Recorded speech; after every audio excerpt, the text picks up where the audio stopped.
ನಮಸ್ತೆ. ನಾನಿವತ್ತು ಅಲಸಂದೆ ನುಗ್ಗೆ ಸೊಪ್ಪು ಹಾಕಿ ಪಲ್ಯ ಮಾಡ್ತಾಯಿದ್ದೀನಿ.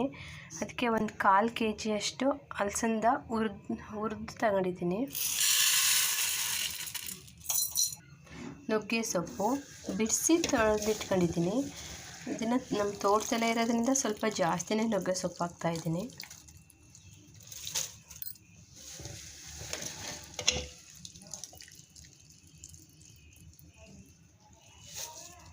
ನಾನಿಲ್ಲಿ ಸ್ವಲ್ಪ ನೀರು ಮತ್ತು ಉಪ್ಪು ಹಾಕಿ 3 ವಿಸಿಲ್ ಬೇಯಿಸ್ಕೊಂಡಿದ್ದೀನಿ.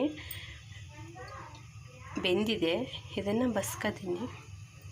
ನೋಡಿ, ಇವಾಗ ಇದು ಬೆಂದಿದೆ.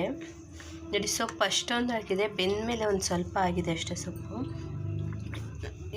ಇಷ್ಟು ಬೆಂದರೆ ಸಾಕು. ಈ ಸೊಪ್ಪು ಬೆಂದಿದೆ. ಅಷ್ಟಿಗೆ ಇದು ಬಸ್ಸಿದ ನೀರು. ನಾನು ಇದನ್ನೂ ವೇಸ್ಟ್ ಮಾಡಲ್ಲ, ಒಗ್ಗರಣೆ ಮಾಡ್ತೀನಿ. ಇವಾಗ ಒಗ್ಗರಣೆ ಮಾಡೋಣ. ಇವಾಗ ನೋಡಿ, ನಾನು 2 ಕಡೆ ಸ್ಟವ್ ಮೇಲೆ ಬಾಣಲೆ ಇಟ್ಕೊಂಡಿದ್ದೀನಿ. ಮತ್ತೊಂದ್ರಲ್ಲಿ ಸಾಂಬಾರು ಒಗ್ಗರಣೆ ಮಾಡೋಕ್ಕೆ ಇಟ್ಕೊಂಡಿದ್ದೀನಿ. ಪಲ್ಯಕ್ಕೆ ಒಂದು 2 ರಿಂದ 3 ಈರುಳ್ಳಿ ತಗೊಂಡಿದ್ದೀನಿ. ಸ್ವಲ್ಪ ಕೊತ್ತಂಬರಿ ಸೊಪ್ಪು, 2 ಮೆಣಸಿ ಹಣ್ಣು, ಮತ್ತು ಸಾಂಬಾರಿಗೆ 2 ಎಸಳು ಬೆಳ್ಳುಳ್ಳಿ, 1 ಮೆಣಸಿ ಹಣ್ಣು, ಸ್ವಲ್ಪ ಕರಿಬೇವಿನ ಸೊಪ್ಪು ಹಾಕ್ತಾಯಿದ್ದೀನಿ. ನೋಡಿ, ಒಂದು ಕಡೆ ಸಾಂಬಾರಿಗೆ ಇಟ್ಟಿದ್ದೀನಿ. ಬೆಳ್ಳುಳ್ಳಿ, ಕರಿಬೇವಿನ ಸೊಪ್ಪು, ಸಾಸಿವೆ ಮತ್ತು ಮೆಣಸಿ ಹಣ್ಣು ಹಾಕಿದ್ದೀನಿ. ಇನ್ನೊಂದು ಕಡೆ ಈರುಳ್ಳಿ, ಕರಿಬೇವಿನ ಸೊಪ್ಪು, ಸಾಸಿವೆ ಮತ್ತು ಮೆಣಸಿ ಹಣ್ಣು ಹಾಕಿದ್ದೀನಿ. 2 ಕಡೆ ಒಗ್ಗರಣೆ ಮಾಡ್ತಾಯಿದ್ದೀನಿ. ನೋಡ್ಬೋದು, ಬೆಂದಿದೆ. ಇದಕ್ಕೆ ನಾನು ಸಣ್ಣದಾಗಿ 3 ಟೊಮೊಟೊ ಕಟ್ ಮಾಡಿ ಇಟ್ಕೊಂಡಿದ್ದೀನಿ. ಅದನ್ನು ಹಾಕ್ತಾಯಿದ್ದೀನಿ. ಇವಾಗ ಪಲ್ಯದ ಈರುಳ್ಳಿ ಬೆಂದಿದೆ. ಬರ್ಕೊಂಡಿರೋಂಥ ಕಾಳು ಹಾಕ್ತಾಯಿದ್ದೀನಿ. ಕಾಳು ಮತ್ತು ಸೊಪ್ಪು. ಇವಾಗ ನೋಡಿ, ಟೊಮೊಟೊನೂ ಚೆನ್ನಾಗಿ ಬೆಂದಿದೆ. ತೆಗೆದು ತೋರಿಸ್ತೀನಿ. ಇವಾಗ ಟೊಮೊಟೊನೂ ಚೆನ್ನಾಗಿ ಬೆಂದಿದೆ. ಬೆಂದಿರೋ ಟೊಮೊಟೊಗೆ 1 ಸ್ಪೂನಷ್ಟು ಖಾರದ ಪುಡಿ ಹಾಕೋಣ. ಮೇಲೆ ಒಂದು ಸ್ವಲ್ಪ ಹಾಕ್ತಾಯಿದ್ದೀನಿ. ಇವಾಗ ನೋಡಿ, ಪಲ್ಯಕ್ಕೂ 1 ಸ್ಪೂನಷ್ಟು ಖಾರದ ಪುಡಿ ಹಾಕ್ತಾಯಿದ್ದೀನಿ. ಹಾಕ್ಬಿಟ್ಟು ಚೆನ್ನಾಗಿ ಮಿಕ್ಸ್ ಮಾಡೋಣ. ನಾನಿಲ್ಲಿ ಕುಕ್ಕಲ್ಲಿ ಬೇಯಿಸೋದಕ್ಕೂ ಸ್ವಲ್ಪ ಉಪ್ಪು ಹಾಕಿದೆ. ನೋಡ್ಕೊಂಡು ಇನ್ನೊಂದು ಸ್ವಲ್ಪ ಉಪ್ಪು ಹಾಕೊಳ್ಳೋಣ ಅಷ್ಟೇ. ಒಂದು ಸ್ವಲ್ಪ ಹಾಕೊಂಡ್ರೆ ಸಾಕು.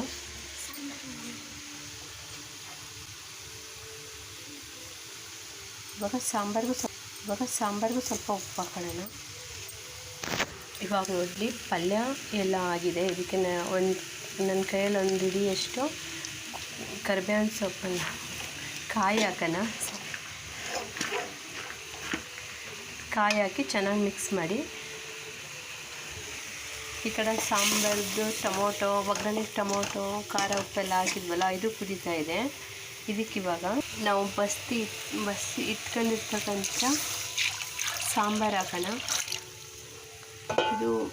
ಇದನ್ನು ವೇಸ್ಟ್ ಮಾಡೋಂಗಿಲ್ಲ. ಇದು ಸಾಂಬಾರು ಮಾಡಿದ್ರೆ ಇದು ಚೆನ್ನಾಗಿರುತ್ತೆ. ಮುದ್ದೆಗಂತೂ ತುಂಬಾ ಚೆನ್ನಾಗಿರುತ್ತೆ.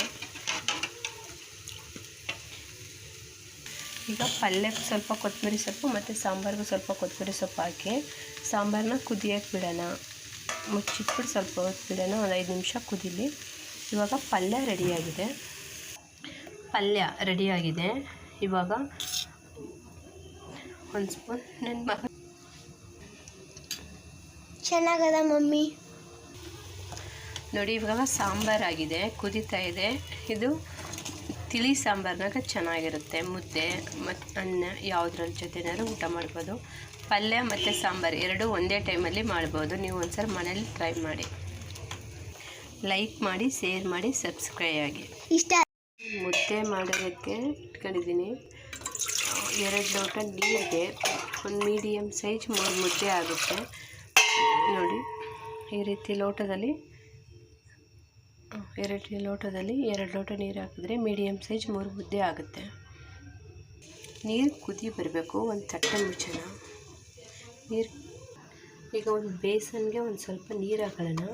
ಅದಕ್ಕೆ ಒಂದು ಸ್ವಲ್ಪ ಹಸಿಟ್ಟು ಹಾಕೊಂಡು ಒಂದು 3 ಸ್ಪೂನ್ ಆಗೋಷ್ಟು ಹಸಿಟ್ಟು ಹಾಕ್ಬಿಟ್ಟು ಗಂಟು ಆಗದೆ ರೀತಿ ಕಲಿಸ್ಕೋಬೇಕು.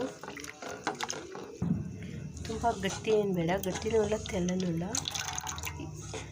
ಇಷ್ಟು ಕಲಿಸ್ಕೊಂಡ್ರೆ ಸಾಕು. ಇದನ್ನು ನಾನಿಲ್ಲಿ ಕಲಸಿದ ರಾಗಿ ಹಸಿ ಹಿಟ್ಟನ್ನು ನೀರು ಕುದೀತಾ ಇರೋ ನೀರಿಗೆ ಹಾಕಿದ್ದೀನಿ. ಇವಾಗ ಇದನ್ನು ಚೆನ್ನಾಗಿ ಮಿಶ್ರಣ ಮಾಡೋಣ.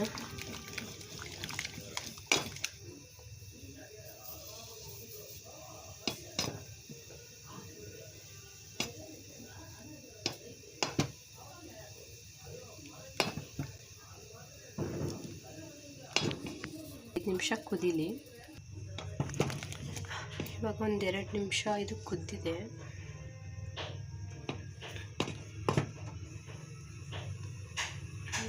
ಕುದೀತಾ ಇದೆ. ಇದಕ್ಕೆ ಸ್ವಲ್ಪ ಉರಿ ಕಡಿಮೆ ಹಾಕೊಂಡು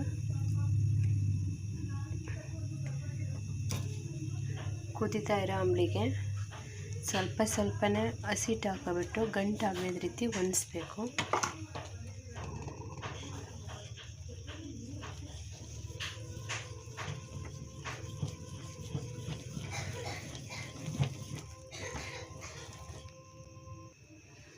ಇವಾಗ ಮುದ್ದೆ ಹೊಂದಿಸಿ ಆಗಿದೆ. ಇದನ್ನು ಈ ರೀತಿ ಒಂದು ಬಿಳಿ ಬಟ್ಟೆಯಲ್ಲಿ ಎಲ್ಲನೂ ಈ ಥರ ಮುದ್ದೆ ಮಾಡಿ ಒಂದು 5 ನಿಮಿಷ ಬೇಯಿಸೋಣ. 5 ನಿಮಿಷ ಆಗಿದೆ. ಇವಾಗ ಮುದ್ದೆ ಚೆನ್ನಾಗಿ ಬೆಂದಿದೆ. ತೆಗಿತಾ ಇದ್ದೀನಿ.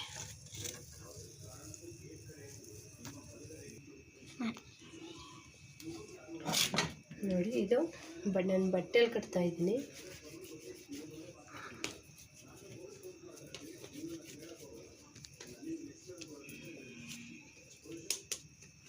ಇವಾಗ ಇದು ಆಗಿದೆ ನೋಡಿ. ಮುದ್ದೆ ಉಪ್ಸಾರು